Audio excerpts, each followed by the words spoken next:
আসসালামু আলাইকুম।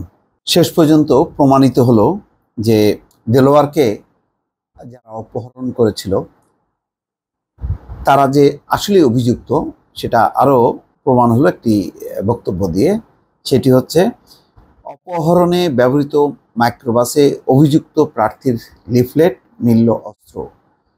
ওই যে কালো গাড়িটা, যে গাড়িটা অনেকবার আপনাদেরকে দেখিয়েছি, সেই কালো গাড়িতে যারা অপহরণ করেছিল তারা হচ্ছে ওই দেলোয়ারের প্রতিদ্বন্দ্বী, অর্থাৎ প্রতিমন্ত্রী পলকের শ্যালকের।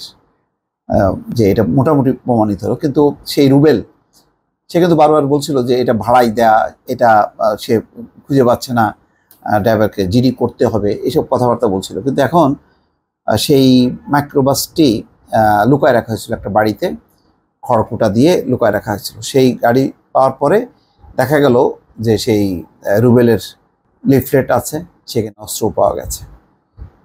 তো এই একটা ঘটনা, এরকম একটা ন্যাক্কারজনক ঘটনা নিয়ে এত ডিলেমা করা, এত নাটক করা, এটা তো কোনো দরকার ছিল না। এটা প্রথম দিনই পুলিশ একেবারে জিনিসগুলো গুটায় ফেলতে পারত। খুব দুঃখজনক। সিংড়া উপজেলা পরিষদ নির্বাচনে চেয়ারম্যান প্রার্থী দেলোয়ার হোসেনকে মারধর ও অপহরণের কাজে ব্যবহৃত কালো রঙের হাইস মাইক্রোবাসটি জব্দ করেছে পুলিশ। পরে ওই মাইক্রোবাসে তল্লাশি চালিয়ে অভিযুক্ত প্রার্থী লুৎফুল হাবিবের লিফলেট, প্রচারপত্র সহ নানা সরঞ্জাম ও অস্ত্র পাওয়া যায়।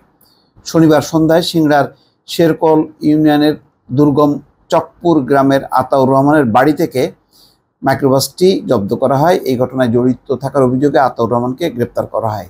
নাটোর পুলিশ জানাচ্ছে যে গোয়েন্দা তথ্যের ভিত্তিতে সন্ধ্যায় চকপুরের একটি বাড়ি থেকে মাইক্রোবাসটি জব্দ করা হয়। মাইক্রোবাসটি একটি ঘরের মধ্যে জ্বালানির লাকড়ি দিয়ে ঢেকে রাখা হয়েছিল।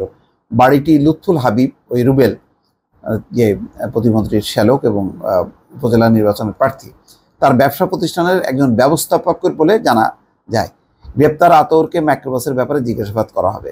সোমবার বিকেল 4টার কিছুক্ষণ পর নাটোর জেলা নির্বাচন কর্মকর্তার কার্যালয়ের ভেতর থেকে দুর্বৃত্তরা দেলোয়ার হোসেনকে মারধর করতে করতে একটা কালো রঙের মাইক্রোবাসে তুলে নিয়েছে। পুরো এটাই সিসিটিভির ফুটেজ আছে।